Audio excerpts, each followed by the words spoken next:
Trocando em Miúdos, 37 anos. O que sempre foi bom, continua ainda melhor. No Contraponto. Está começando mais um Contraponto. Um tema: assédio eleitoral.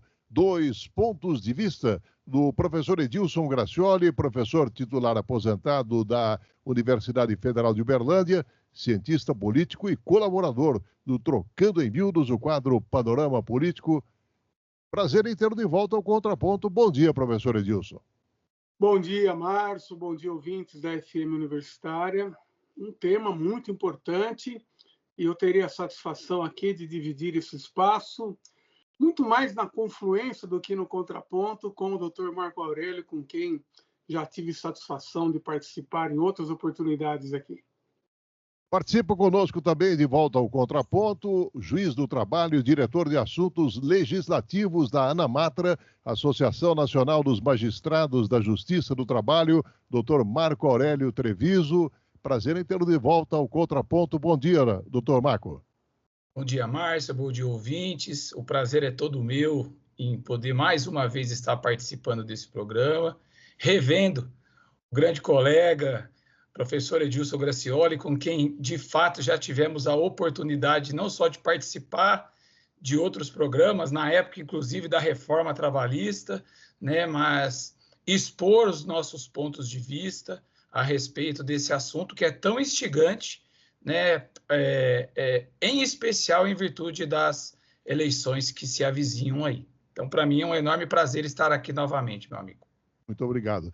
Bem, nós temos muitas vezes confluência, né, concordância com os temas aqui tratados, mas a gente sempre procura, pelo menos, escolher áreas distintas. É exatamente o caso. Nós temos hoje a seara do direito, da justiça, do trabalho e também da ciência política, por isso que a gente acredita que a contribuição do Contraponto será muito importante no sentido de conscientizar a população brasileira da importância desse assunto. E nesse sentido, doutor Marco, a sua entidade ela lançou a cartilha da ANAMATRA sobre assédio eleitoral.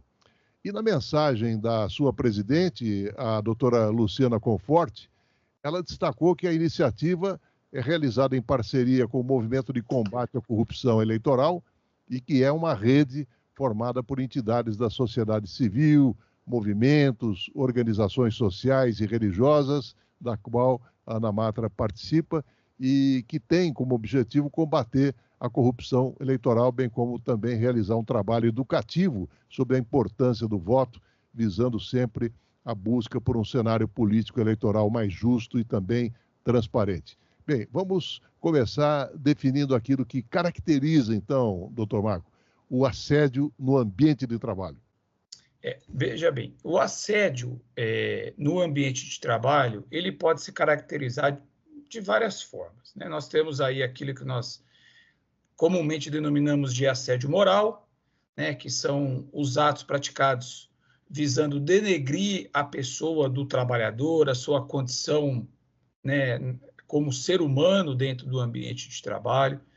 Esse assédio moral ele pode ser de natureza organizacional, por exemplo, quando a própria estrutura empresarial ela traz situações em que denigrem, né, ou prejudicam a pessoa do trabalhador enquanto membro daquela sociedade. Nós temos o assédio sexual, né, que é a mesma importunação caracterizada por situações de cunho sexual, como o próprio nome diz. E nós temos agora também, né, até expressamente previsto em lei, o chamado assédio eleitoral, que se caracteriza pelos atos, comportamentos praticados por determinado empregador no ambiente de trabalho que procuram violar um direito fundamental não só do trabalhador, mas de qualquer pessoa, que é o direito ao voto livre, ao voto secreto, né, ao direito de votar e poder escolher quem são os representantes do povo nas eleições. Esse tema, assédio eleitoral, ele já veio, inclusive nas últimas eleições para a presidência da República, é retomado agora com as eleições municipais. A Ana Matra, ela tem uma campanha, que é a chamada campanha Trabalho Sem Assédio. É uma campanha que foi lançada já há uns 3 ou 4 anos, que trata da situação do assédio no seu sistema global.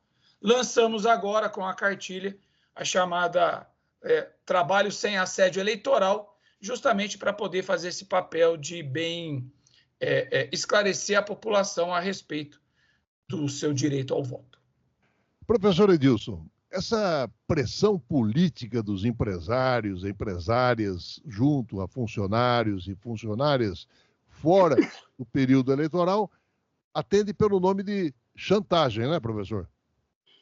Atende por esse nome e não é novidade. Quero aqui evocar uma obra clássica da área do direito e da área da ciência política, de Vítor Nunes Leal, Coronelismo, Inchada e Voto. Quando esse autor clássico mostrava que ali na Primeira República o que existia era exatamente um tipo de mandonismo político, que ele chamava de coronelismo, os donos da terra, muito ligado ao âmbito de trabalho. Vejam só como o tempo passou, quase 80 anos atrás, e nós estamos falando com uma roupagem nova de algo que já nos anos 40 foi objeto de uma reflexão. Quer dizer, a enxada reportando ao Brasil de população eminentemente rural e a relação desse mandonismo com o voto. Guardadas as proporções, as modalidades, nós hoje poderíamos reescrever, e eu cumprimento aqui a sua associação, Dr. Marco Aurélio, pela iniciativa, eu li a cartilha, achei muito interessante. Nós poderíamos dizer que hoje nós vivemos uma época de extremismos políticos, aplicativos e impacto no voto. Isso é gravíssimo. Teremos a oportunidade ao longo do programa de explorar, inclusive, algumas situações específicas e o sentido mais geral da necessidade de um duro combate também a essa forma eleitoral do assédio. Isso distorce a democracia, banaliza o direito de votar e ser votado, que foram direitos conquistados duramente. Eu tenho alguns colegas de academia que ainda se referem à nossa democracia representativa como uma democracia burguesa. Eu falo, olha, não é burguesa. Não porque não existe a influência dessa fração de classe ou dessa classe. Mas se fosse burguesa, nós não teríamos sequer o direito de votar e ser votado. Porque isso não caiu do céu, isso foi o resultado de lutas de muitos anos. Então, combater o assédio sexual, o assédio eleitoral, é fundamental. Senão, nós vamos ter uma reedição daquilo que Vítor Nunes Leal, em 1948, denunciava com a sua obra Coronelismo, Inchada e Voto. Doutor Marco, nós estamos, evidentemente, no período eleitoral, às vésperas de eleição, né?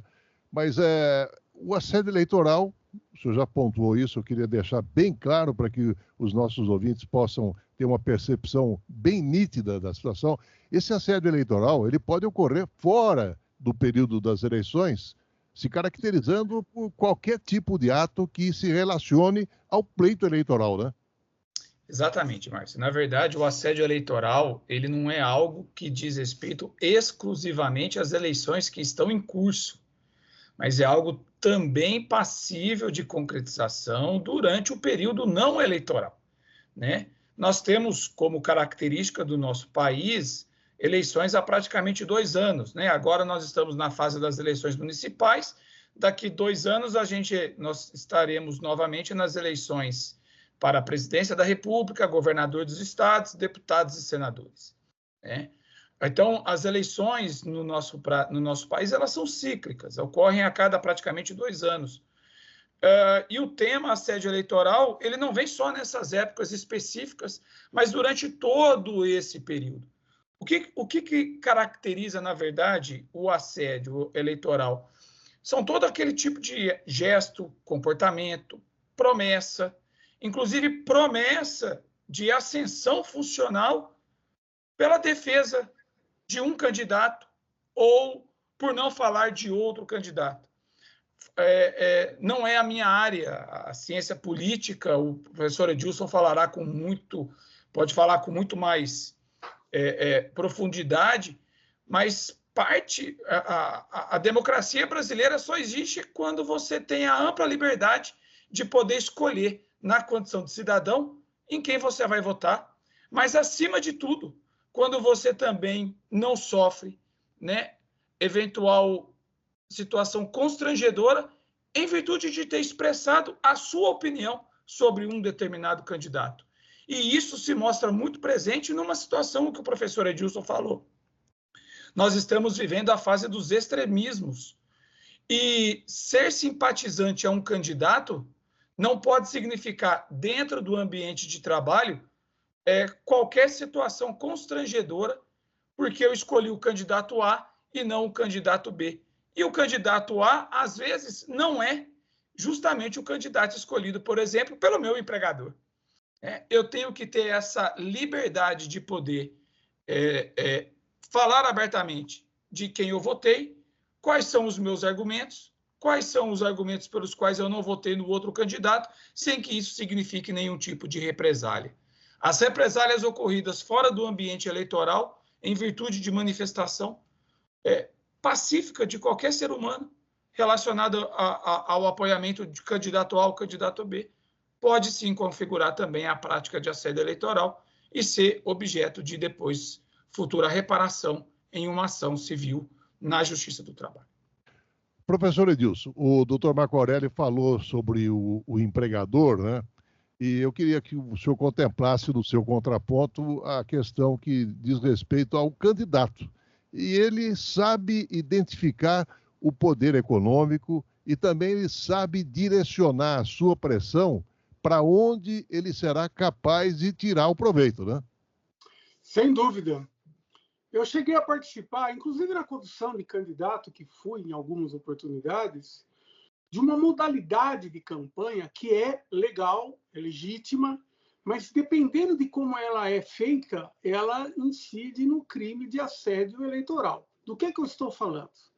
É muito comum nesse período empresas abrirem as portas para que candidatos façam campanhas. Isso é possível de ser feito.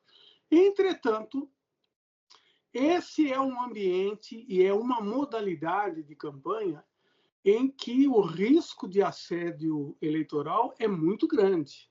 É muito grande. Tanto pelas promessas que possam ser feitas de vantagens. Eu vou dar um exemplo muito claro. Uma candidatura a prefeito que, numa atividade desse tipo, promete isenção total ou redução de impostos sobre uma determinada atividade econômica e vincula isso ao voto dos trabalhadores. Eu não uso o termo colaborador, viu, doutor Marco Aurélio?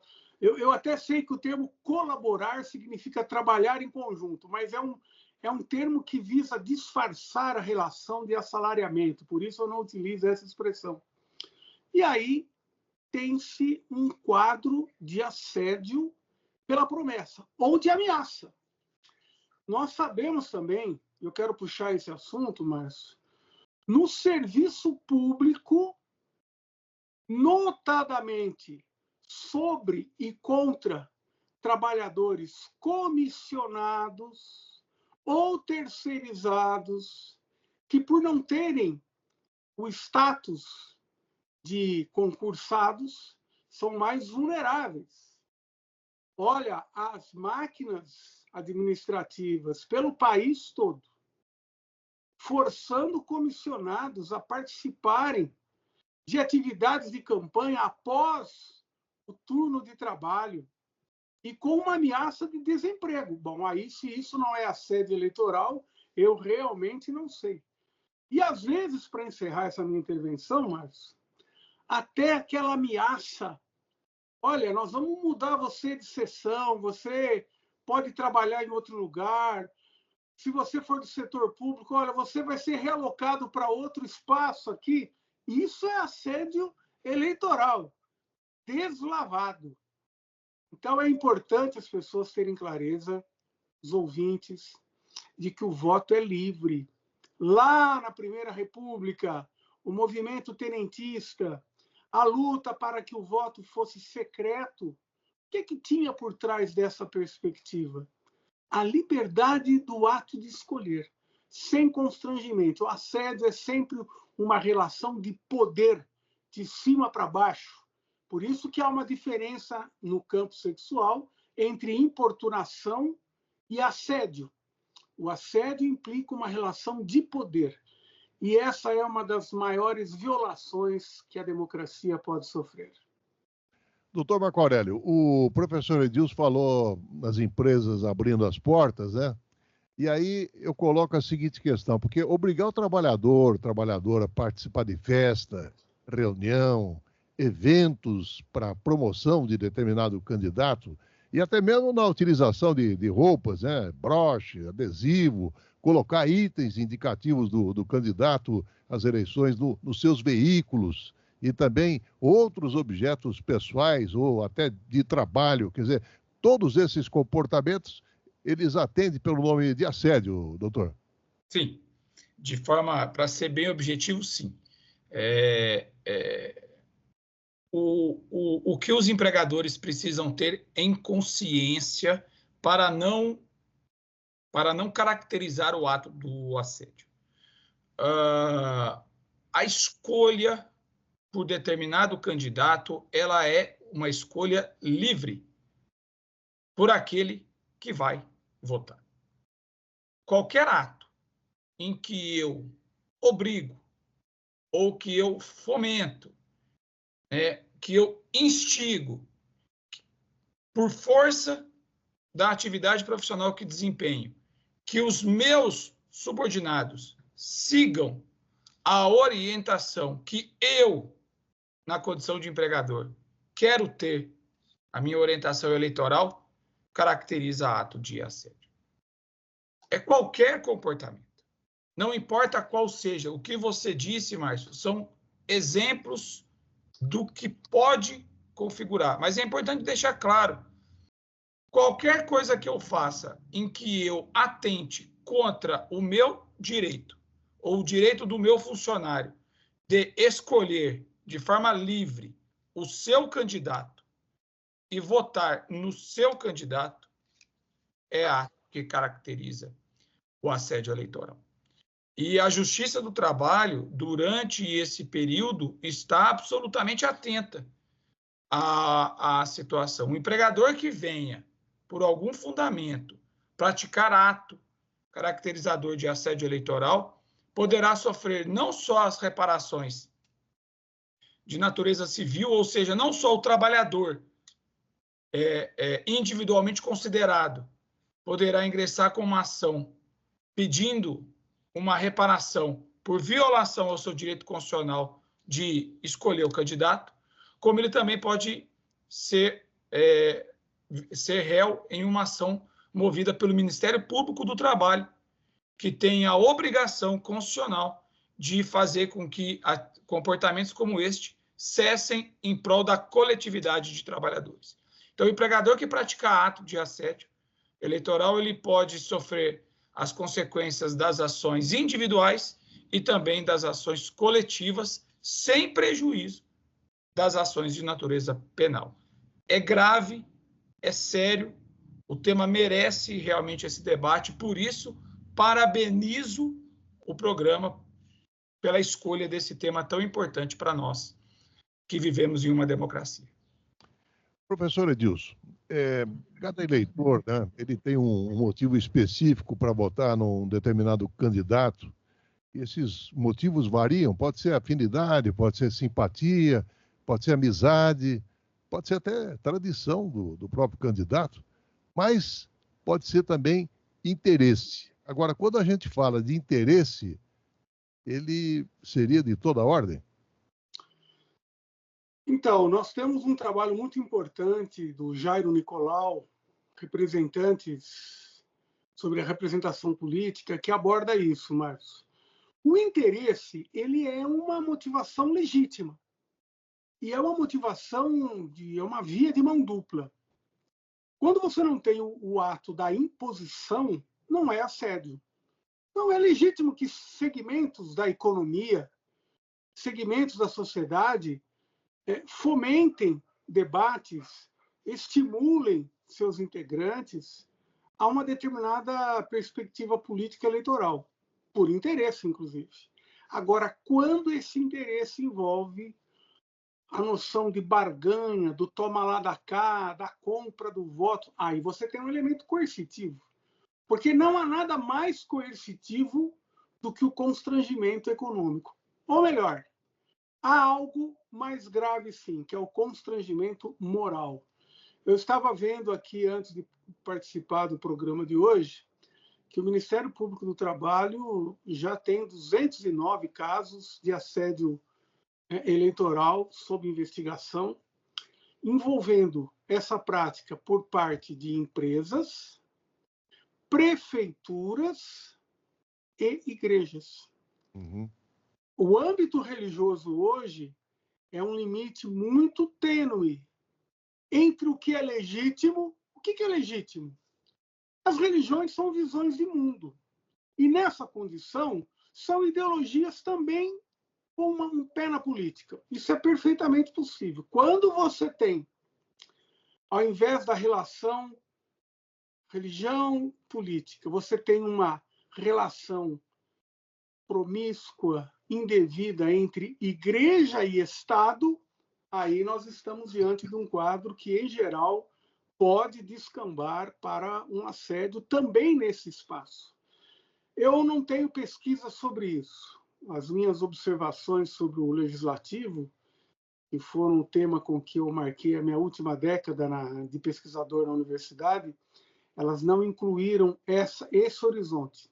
Mas hoje, dada a existência de um tipo específico de fundamentalismo religioso, que é o fundamentalismo religioso com pretensões teocráticas, de poder político supostamente sagrado, eu acho que esse espaço é um espaço muito importante. Nós temos isso aí. E o assédio não é apenas promessa ou ameaça de ordem coercitiva mais explícita.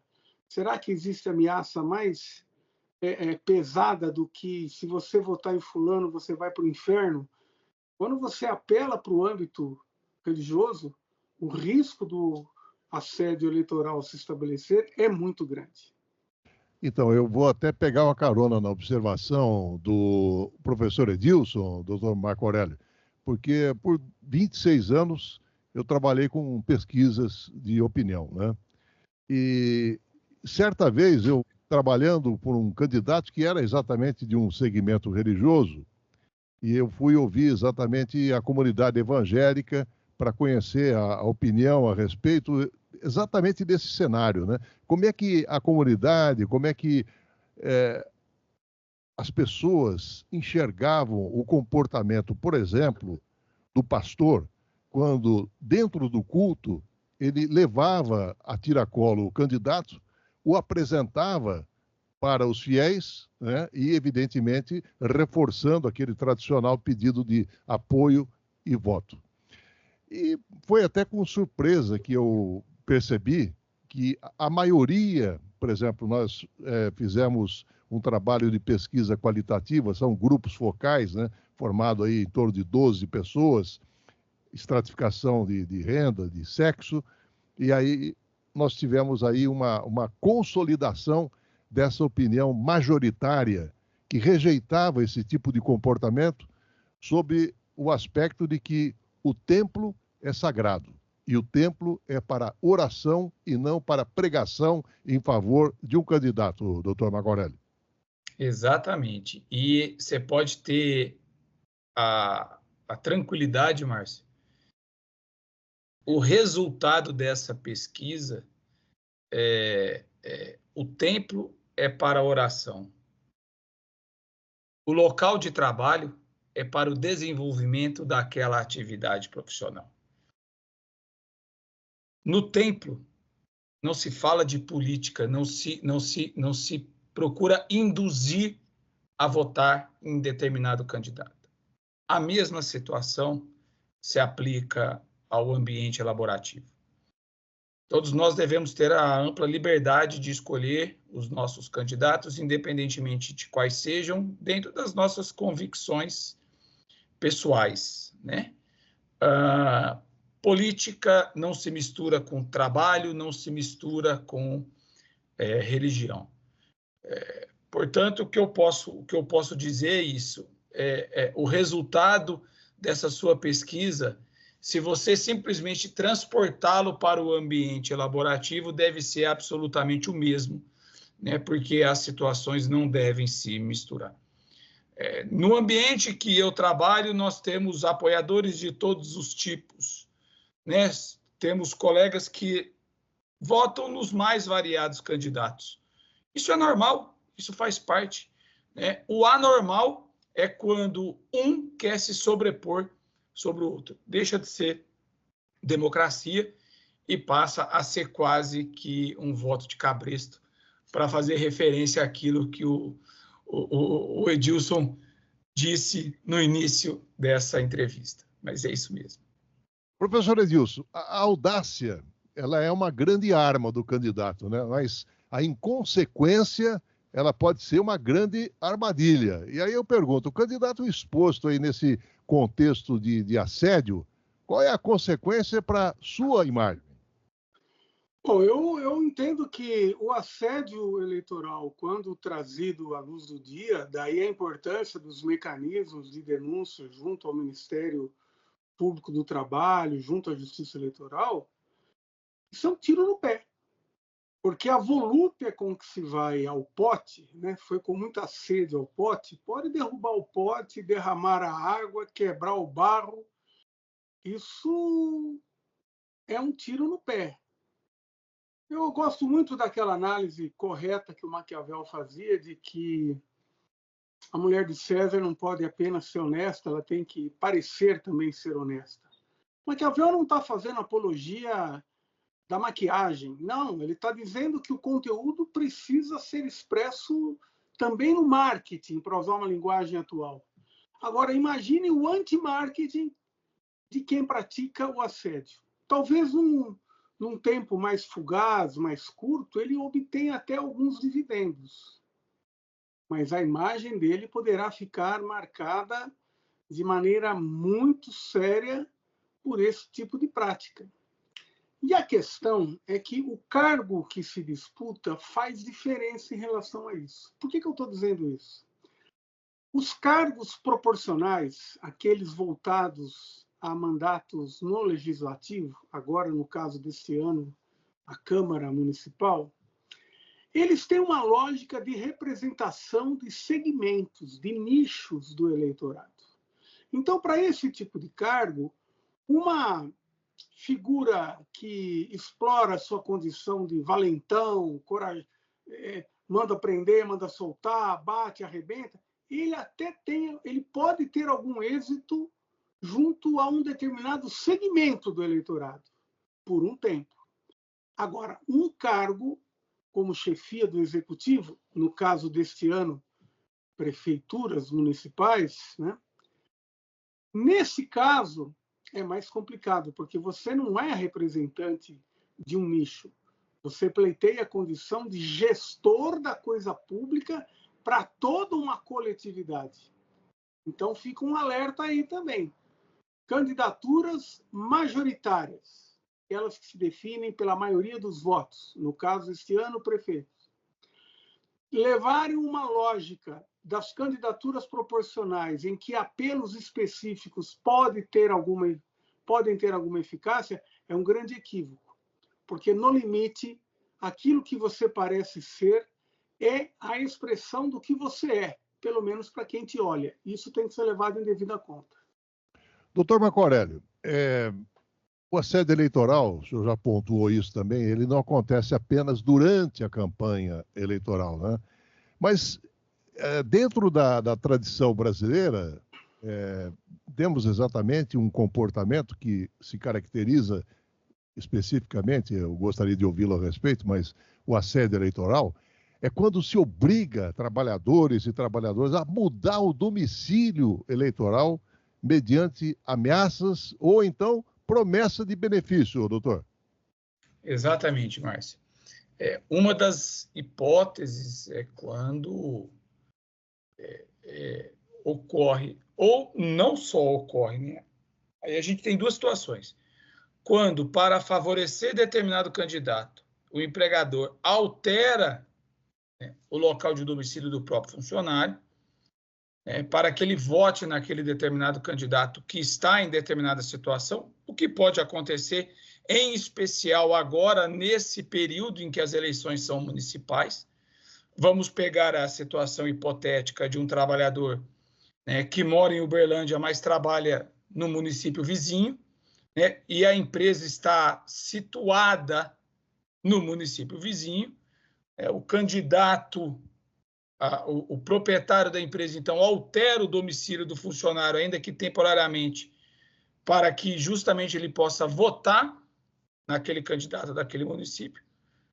Como também pode ocorrer na situação em que o empregador, que, por exemplo, possui, né, a atividade econômica desenvolvida em várias localidades, ameaça transferir determinado funcionário de localidade, caso aquele seu candidato, né, não venha a ser o escolhido nas eleições. Ou seja, se os funcionários não votarem naquele candidato, e às vezes a ameaça pode se dar não de forma tão explícita, mas de uma forma implícita. Por exemplo, olha, se o candidato daqui da cidade não ganhar, eu vou simplesmente fechar as portas, seria obrigado a fechar as portas e seria obrigado a transferi-los, né, para outros postos, e aqueles que não quiserem a transferência serão obrigados, por exemplo, a procurar outros locais de trabalho.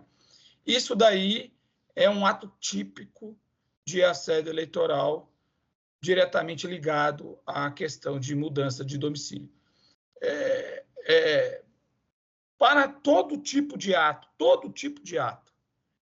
que de alguma forma visar constranger os funcionários a votarem em um ou outro candidato, pode, evidentemente, caracterizar a figura do assédio eleitoral. E aqui, Márcio, acho que vale a pena fazer uma pequena diferenciação. Porque, tecnicamente falando, geralmente, os atos de assédio, eles se caracterizam pela uma conduta reiterada no tempo. Quando nós falamos, por exemplo, de assédio moral, a gente fala de comportamentos que são repetidas vezes realizados dentro do ambiente de trabalho, minando aquele ambiente de trabalho.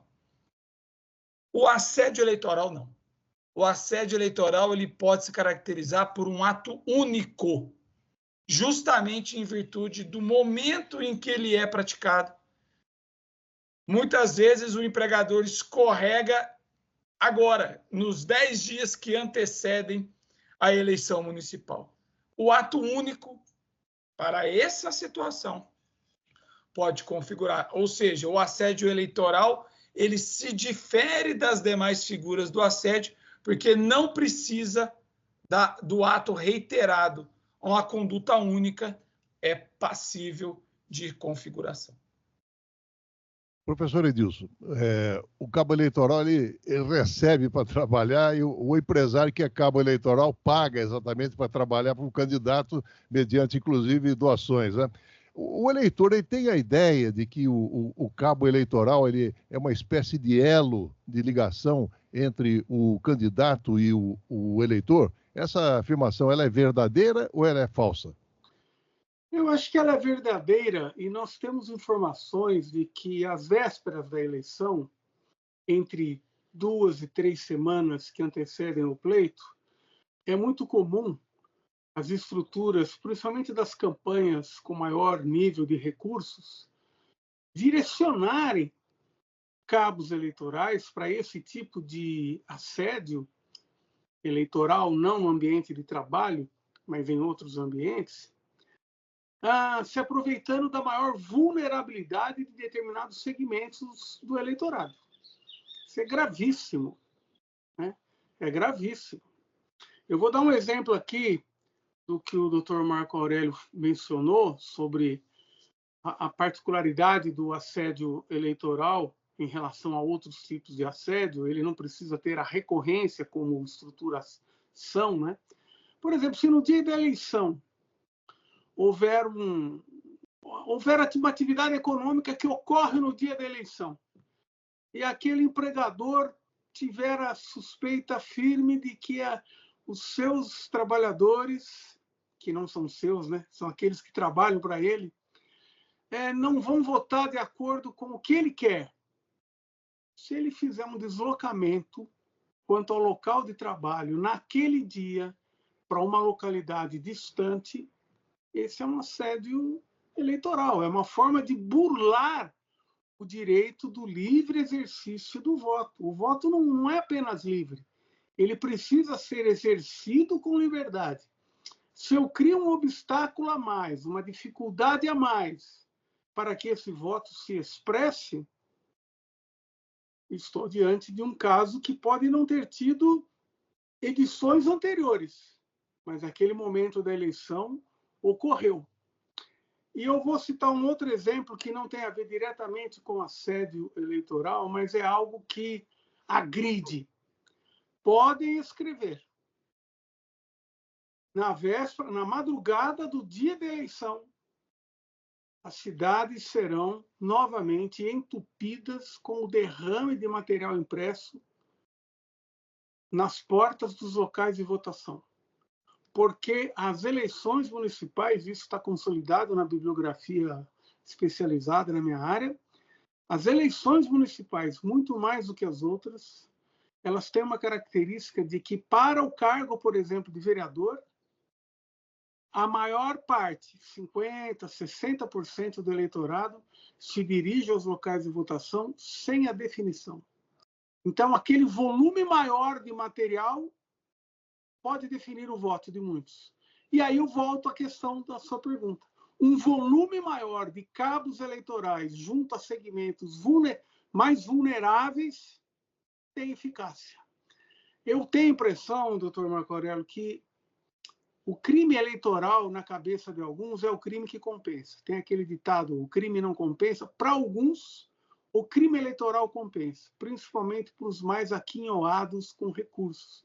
Paga-se uma multa e obtém-se o benefício do ilícito. É trágico. Nós precisamos avançar muito e aí a justiça eleitoral precisa estar mais equipada e ela não pode ser analógica. Nós vivemos um período digital e estamos correndo atrás de uma velocidade inalcançável em termos analógicos. Doutor Márcio, só dentro daquilo que o professor acabou de dizer, um exemplo muito mais simples. Trabalhador que elabora, por exemplo, dentro de um posto de combustível ou dentro de um serviço de vigilância em que está acostumado a elaborar em jornada 12/36, das 7 da manhã às 7 da noite. Basta o empregador não disponibilizar o tempo necessário para que ele possa se deslocar até a zona eleitoral e realizar o seu voto. Esse simples ato omissivo de não disponibilizar o tempo necessário para que aquele trabalhador possa exercer o seu voto caracteriza, por exemplo, ato de assédio eleitoral. Veja, uma conduta simples, singela. Não tem ninguém aqui para te cobrir durante o seu horário de serviço, então você não vai votar. Isso é ato de assédio eleitoral, por impedir o livre exercício do voto. Queria ouvi-lo ainda, doutor Marco Aurélio, a respeito, por exemplo, a Paraíba, né? Ela ocupa uma posição de destaque no cenário das denúncias de assédio eleitoral, juntamente com a Bahia, São Paulo. E no período de 2018 até 2024, mais especificamente até o último dia 25 de setembro, foram 141 denúncias recebidas, colocando aí o estado da Paraíba em primeiro lugar do Nordeste, com mais casos de assédio eleitoral.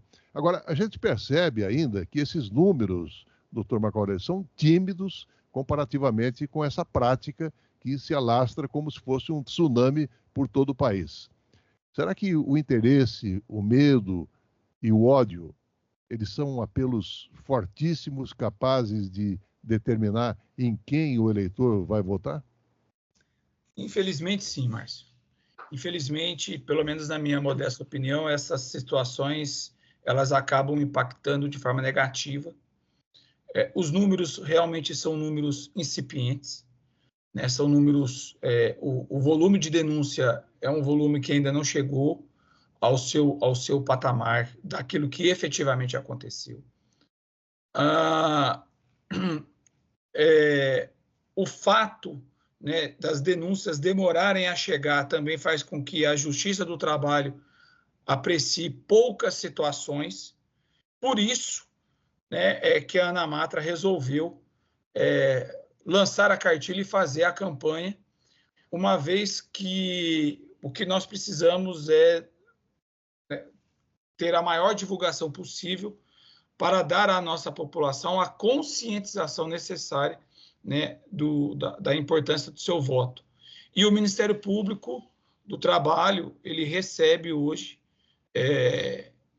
para aqueles que são vítimas do assédio eleitoral, canais de denúncia, onde pode ser feita, inclusive, denúncia de forma anônima, justamente para preservar a figura daquele trabalhador que, no frigir dos ovos, ele tem medo de perder a sua fonte de renda e, por isso, ele não faz nada, ele acaba, né,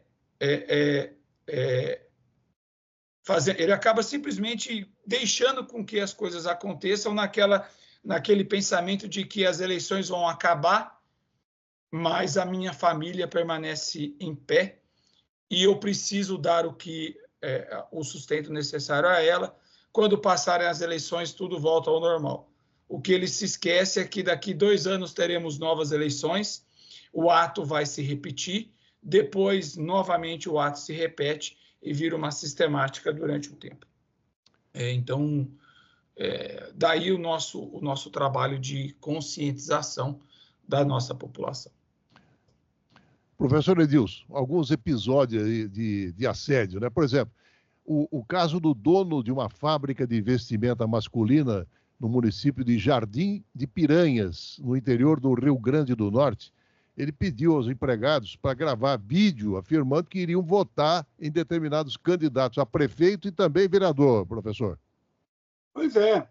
O que caracteriza esse tipo de eficácia do assédio eleitoral, e isso se expressa na subnotificação, em relação ao número de casos, certamente aqueles que vêm à luz do dia, ao conhecimento do Ministério Público do Trabalho, do Judiciário, tudo isso é muito menor, né? Tem a ver com a materialidade. Como disse bem o doutor Marco Aurélio, o que acontece? A maioria de homens e mulheres na nossa sociedade depende da venda da sua força de trabalho para ter o que comer, para ter como morar, para ter como se vestir. E esse argumento econômico ele é decisivo, ele é determinante. Eu, diante de um risco iminente de perda de vínculo empregatício, por vezes um vínculo já frágil, já fragilizado, e a reforma trabalhista dificultou muito isso, eu, diante dessa ameaça, tenho a tendência a ceder a ela. Isso corrói o sistema político. Isso dilacera a liberdade de expressão da vontade, da escolha política, que é o que define o ato de votar e o ato de ser votado. Portanto, é uma situação bastante grave. Você citou o caso aí lá da Paraíba, mas nós tivemos recentemente caso de muito mais abrangência, né? De alguém que faz culto a uma determinada estátua fazendo exatamente isso.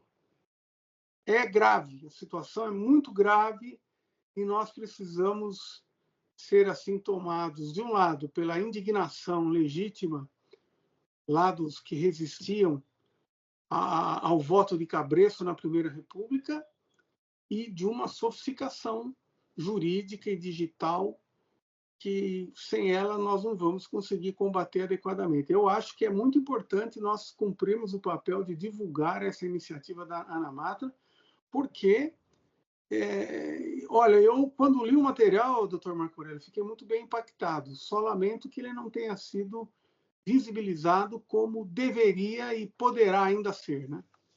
Márcio, só aproveitando a fala do professor Edilson sobre essa questão essa questão relacionada ao mundo digital, trazer uma informação também aos nossos ouvintes. No âmbito interno da Justiça do Trabalho foi criado uma espécie de um robô por meio do sistema de inteligência artificial que faz mais ou menos o seguinte: quando uma determinada parte distribuir no âmbito da Justiça do Trabalho um processo em que o tema for assédio eleitoral, isso ele pode distribuir em qualquer lugar do país. No momento, no ato da distribuição, esse robô ele identifica o tema assédio eleitoral e o magistrado para onde aquele processo foi distribuído, ele é imediatamente comunicado em seu e-mail institucional que existe o processo número tal tratando do ato de assédio eleitoral, para que o magistrado possa, na maior velocidade possível, apreciar uma tutela de urgência e determinar que aquele ato deixe de ocorrer. Geralmente, o processo demora 2, 3, 4, 5, 10, 15 dias para chegar na mão do magistrado para que ele possa decidir. A Justiça do Trabalho criou esse robô e se o Edilson, hipoteticamente falando, distribuir uma ação agora contra uma determinada empresa se dizendo vítima de um assédio eleitoral e essa ação for distribuída para a primeira vara do trabalho de Uberlândia, 1 minuto depois eu estou recebendo um e-mail com o número do processo, o nome das partes, com um aviso de alerta para que eu aprecie aquele processo com extrema preferência. Esse processo ele terá uma tramitação preferencial sobre todos os outros em virtude do momento eleitoral. É algo que a Justiça do Trabalho criou. E se o juiz do trabalho constatar o fato, isso foi feito em parceria com a Justiça Eleitoral, de forma que a sentença ou eventual decisão da Justiça do Trabalho que reconhece isso, ela é automaticamente encaminhada pelo meio eletrônico para o Tribunal Eleitoral, para poder, se for o caso, já analisar e aplicar eventuais sanções ao candidato que praticou esse tipo de conduta. Ou seja, é o Poder Judiciário com os mecanismos da inteligência artificial atuando para uma solução rápida dessa situação. É isso que levou, inclusive, o Ministério Público do Trabalho a constatar também em Pedro Leopoldo, 40 quilômetros aí de Belo Horizonte, né, um outro tipo de assédio, porque um dos sócios de uma empresa que oferece serviço de purificação e regeneração de óleos lubrificantes, viu, professor Edilson? Ele levou ao ambiente de trabalho, no horário do expediente, um candidato a prefeito, exatamente para apresentar as suas propostas e gravar a peça de campanha eleitoral.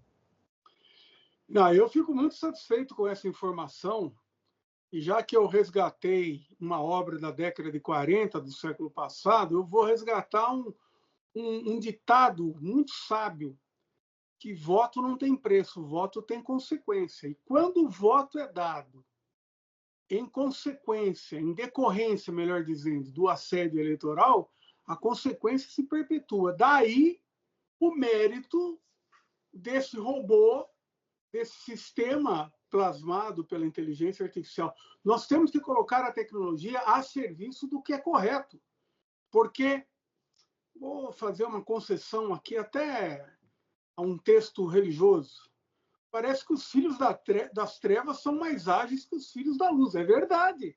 Nós temos que usar os recursos da tecnologia a serviço do que é lícito, do que é legal, do que é justo, do que é correto.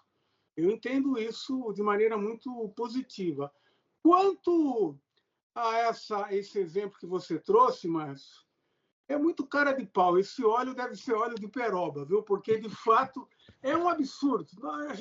A a gente tem que ver, assistir, testemunhar cada coisa em período eleitoral, que não é fácil, viu?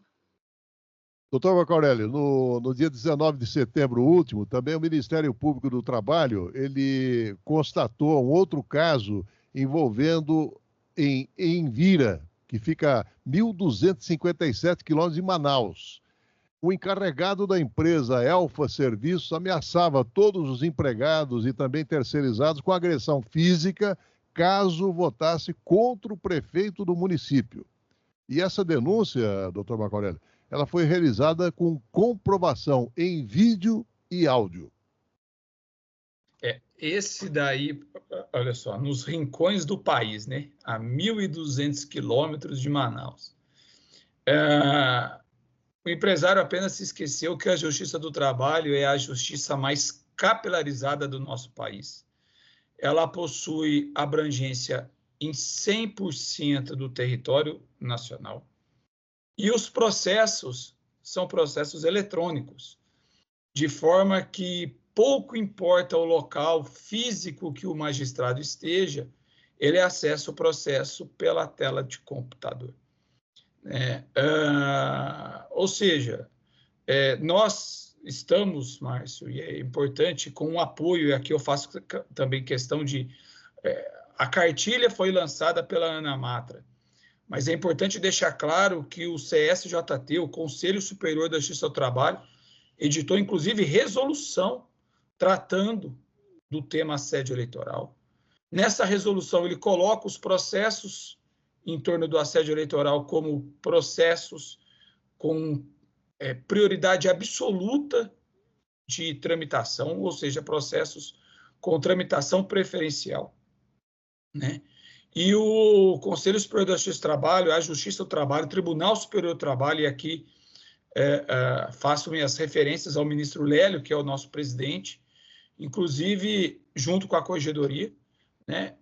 Inclusive não só capacitando, mas também demonstrando aos juízes a importância de estarmos atentos, estarmos firmes nessa atuação jurisdicional, justamente porque, como disse o Edilson, o professor Edilson, a situação ela precisa de um tratamento de urgência para que não gere, para que os seus efeitos maléficos não venham a ocorrer. Então, são situações que merecem todo o nosso comportamento, a nossa atuação. Eu posso garantir que a Justiça do Trabalho está absolutamente preparada para lidar com esses tipos de procedimentos, esses tipos de processos, com a maior velocidade possível, daquela que já é naturalmente considerada a justiça mais célere de todo o país. Professor Edilson, o voto é secreto, não é permitido exigir, tanto do trabalhador como da trabalhadora, a manifestação ou a divulgação do seu conteúdo, mas tem empresário e empresária que exige prova de voto, né, professor? Sim, e um dos mecanismos que, felizmente, a Justiça Eleitoral já há algum tempo se atentou para coibir isso, é o de levar o celular na cabine de votação para registrar em quem se votou. Isso não é permitido mais, né? Quem se dirigir à cabine eleitoral de posse do celular tem que saber que terá que deixar o seu aparelho na mesa coordenadora ali da sessão, né? Eu acho isso muito bom. Porque, veja, o voto secreto inviolável é o que assegura a liberdade de expressão do eleitorado. Isso é uma conquista civilizatória. Isso é uma conquista de uma dimensão política muito séria.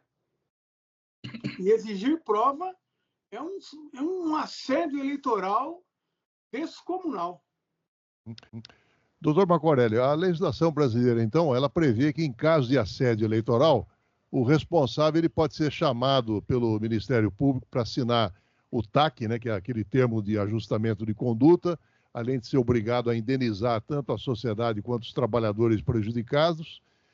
Caso haja descumprimento dessas medidas, ainda existe a possibilidade de prisão, mas parece que isso ainda é pouco perto do grande prejuízo que a iniciativa acarreta no processo eleitoral, né, doutor Marco Aurélio? Não, sim, a legislação ainda nesse ponto, ela é, de certa forma, incipiente, né? Você tem aí as sanções, digamos assim, de natureza penal, né? Você tem a possibilidade de elaboração de um termo de ajustamento de conduta, onde o candidato, ou no caso o empresário, se compromete a não praticar mais aquele tipo de comportamento, né? Mas é sempre importante deixar claro que aquele que se sentiu no ambiente elaborativo, aquele que se sentiu vítima de um assédio eleitoral, ele poderá, em uma ação própria, né, na Justiça do Trabalho, contra o empregador, postular uma reparação pela violação ao seu direito fundamental de liberdade na escolha do voto. Nós temos muito ainda a avançar nesse assunto, mas eu também preciso reconhecer que, perto do que nós vivenciamos há alguns anos atrás, com a situação atual, né, nós tivemos um avanço significativo. Estamos agora num momento de maior conscientização da nossa população, porque não adianta você também ter uma legislação com aplicação de sanções perfeita se a nossa população não tem conhecimento do seu direito e como poder exercer esse seu direito. Daí o momento de a gente poder explicar, né, para a população, para os seus ouvintes, esse direito, né, essa liberdade, esse seu direito fundamental de escolha do voto, para que o trabalhador tenha não só conhecimento, mas que ele possa também saber, né, se foi ou não vítima, e se foi vítima, aquilo que ele pode postular no âmbito da Justiça do Trabalho. Professor Edilson, para encerrar, os estados da Bahia, São Paulo, Paraíba, Goiás e Minas Gerais estão liderando a lista de denúncias de assédio eleitoral. E nessas regiões, as paixões políticas são mais fortes e as disputas podem estar também mais apertadas. Isso explicaria ou já virou prática disseminada? Não, se algumas unidades da federação possuem um volume maior de denúncia, e você citou alguns estados de maior população, mas não necessariamente todos, né? Por exemplo, não estão aí, se eu não perdi uma informação, o Rio de Janeiro não está aí, né? Então, deve haver aí alguma explicação, algum poder de explicação quanto a isso, sim. Dr. Marco Aurélio Treviso, juiz do trabalho, diretor de assuntos legislativos da ANAMATRA, Associação Nacional dos Magistrados da Justiça do Trabalho. Parabéns aí pela iniciativa da sua entidade, Dr. Marco Aurélio. Acho que será uma contribuição extremamente significativa e importante para dar um tom de civilidade ao processo eleitoral tão necessário nos dias de hoje, Dr. Marco Aurélio. Márcio, agradeço em nome da diretoria da Associação Nacional dos Magistrados da Justiça do Trabalho, em nome da presidente da ANAMATRA, a juíza do trabalho Luciana Conforte. Informo aos nossos ouvintes que a cartilha encontra-se disponibilizada no site da associação, www.anamatra.org.br. Se o nosso ouvinte perder, basta digitar lá no Google, trabalho sem assédio eleitoral, assédio eleitoral ANAMATRA, que ele encontrará facilmente a cartilha para que seja, digamos assim, amplamente divulgada. Participar do seu programa, podendo contribuir com a divulgação desse nosso trabalho, é sempre um grande prazer. Agradeço mais uma vez a oportunidade de estar aqui presente. Agradeço ao professor Edilson por mais uma oportunidade de dividir, né, esse contraponto.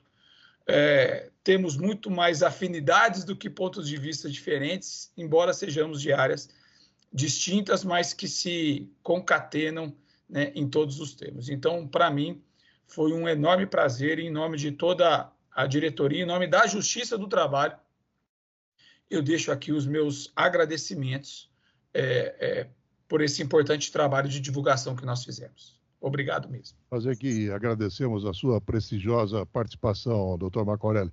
Professor Edilson Gracioli, professor titular aposentado da UFO, cientista político, colaborador do Trocando em Miúdos no quadro Panorama Político. Bom, parece que ficou claro que o assédio eleitoral é a versão moderna do coronelismo com a imposição do voto de cabresto, né, professor? Sem dúvida alguma, para mim também foi uma imensa satisfação. E não é à toa, né, doutor Marco Aurélio, que a Justiça do Trabalho é o ramo do Poder Judiciário mais perseguido por parte de alguns, porque ele é o ramo mais eficiente e, com as informações que o senhor trouxe hoje aqui, o ramo que mais se aproxima da rapidez que os nossos tempos exigem. Foi uma grande satisfação, obrigado pela oportunidade, a você e ao Márcio. Muito obrigado ao Benício Batista na edição, José Luiz Caetano, painel eletrônico. Estaremos de volta na próxima segunda-feira, a partir das 11 horas. Tenham todos um excelente final de semana e até lá. Trocando em Miúdos, 37 anos. O que sempre foi bom, continua ainda melhor. No Contraponto.